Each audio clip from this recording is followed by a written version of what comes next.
Okay, ഞങ്ങൾക്ക് പരാതിയില്ല. അതേപോലെ തന്നെ ഇതിന്റെ പോസ്റ്റേഴ്സ് ഒന്നും ഇൻസ്റ്റാഗ്രാമിൽ ഷെയർ ചെയ്യുകയോ അങ്ങനെ ചെയ്യാതൊരു ഇതൊന്നും കണ്ടിട്ടില്ല. അതുകൊണ്ടാണ് ചോദിച്ചത്. നല്ലൊരു നടിയാണ്. എന്തുകൊണ്ട് ഷെയർ ചെയ്യുന്നില്ല എന്ന് ചോദിച്ചാൽ ഞാൻ മാക്സിമം എൻ്റെ ബെസ്റ്റ് അഹാനയോട് സംസാരിച്ചിരുന്നു. പിന്നെ പ്രൊഡക്ഷനും PROസും എല്ലാവരും സംസാരിച്ചിരുന്നു. ലൈക്ക് മാക്സിമം കോപ്പറേറ്റ് ചെയ്യുക എന്ന് പറഞ്ഞു. ബട്ട് എനിക്ക് തോന്നുന്നു മനു ഉണ്ടായിരുന്ന സമയത്ത്, ഡയറക്ടർ ഉണ്ടായിരുന്ന സമയത്ത് മേ ബി എന്തെങ്കിലും ഇഷ്യൂസ് ഉണ്ടായിരുന്നിരിക്കാം. എനിവേ പുള്ളിക്കാർക്ക് ഇപ്പോഴും അത് പേര് മറന്നിട്ടുണ്ടാവില്ല. 3 years കഴിഞ്ഞു. ഇപ്പോൾ അങ്ങനെയാണെങ്കിലും ആഫ്റ്റർ ഓൾ 3 വർഷം കഴിയുമ്പോൾ സ്വാഭാവികമായിട്ടും ഒരു മാനുഷിക പരിഗണന എന്നുള്ളത് കൊണ്ട് തീർച്ചയായിട്ടും അവരതെല്ലാം മറന്ന് സഹകരിക്കേണ്ടതാണ്. എന്തുകൊണ്ട് എനിക്കറിയില്ല. ചേട്ടാ, ഇതുകൊണ്ടുകൂടിയാണോ പ്രൊഡ്യൂസേഴ്സ് ഇങ്ങനെ ഒരു നിയമം കൊണ്ടുവരണമെന്ന് ആഗ്രഹിക്കുന്നത്? കാരണം വെച്ചാൽ അതായത് പ്രമോഷൻ സമയത്ത് അഭിനേതാക്കൾ പലപ്പോഴും സഹകരിക്കുന്നില്ല. ഇത് ആദ്യമായിട്ട് വരുന്നൊരു കാര്യമല്ല. അപ്പോൾ അതുകൊണ്ടാണ് ഈ ആക്ടേഴ്സിന് പ്രതിഫലം കൊടുക്കുമ്പോൾ അല്ലെങ്കിൽ ഇത്ര ടൈം പീരീഡ് വെച്ച് അല്ലെങ്കിൽ ഒരു 30% ആദ്യമേ, പിന്നെ ഒരു ഡൗട്ട് ബിജുചേട്ടൻ്റെ കാര്യവും ഈ കാര്യവും എന്നുള്ള 2 കാര്യങ്ങളും ഇപ്പോഴും ഇതിപ്പോൾ റീസെൻ്റായിട്ട് കടന്നതാണെന്ന് പറയുന്നു. അല്ലാതെ ഇത് ഒരുപാട് സംഭവിക്കുന്നുണ്ടോ ഇൻഡസ്ട്രി? ഉണ്ട്. ഇന്നലെ വേറൊരു സ്ഥിരത്തിന് മുമ്പിലായതുകൊണ്ട് വേറൊരു പ്രൊഡ്യൂസർ ഒരു പ്രമുഖ നടിയുടെ പേര് പറയുന്നുണ്ടായിരുന്നു.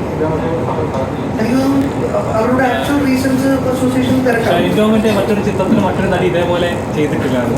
പേര് പറയുന്നത് കുറച്ചായിട്ട് ഇങ്ങനെ സംഭവിക്കുന്നുണ്ട്.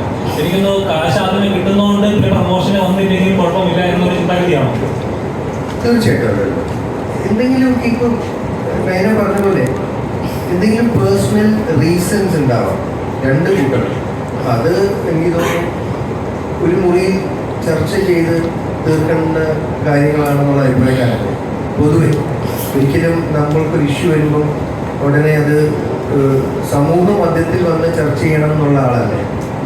Never to the media. അല്ല, നിങ്ങൾ നിറണം, നിങ്ങൾ ആവശ്യമാണ്. പക്ഷെ എൻ്റെ കാര്യത്തിൽ എനിക്ക് ഈ ഹാൻഡിൽ ചെയ്യാൻ അറിയാം. നിങ്ങളുടെ സഹായം വേണ്ട. ഞാനത് തന്നെ ചെയ്യും. ഞാൻ പോയി ഹാൻഡിൽ ചെയ്യും. എൻ്റെ സംഘടനയിലുള്ള എന്നെ സഹായിച്ചിട്ടുള്ള അതേ സംഘടനകളിൽ പോയി കാണാം. ഞാൻ മീഡിയയിൽ വന്ന് പറയാറുള്ളൂ.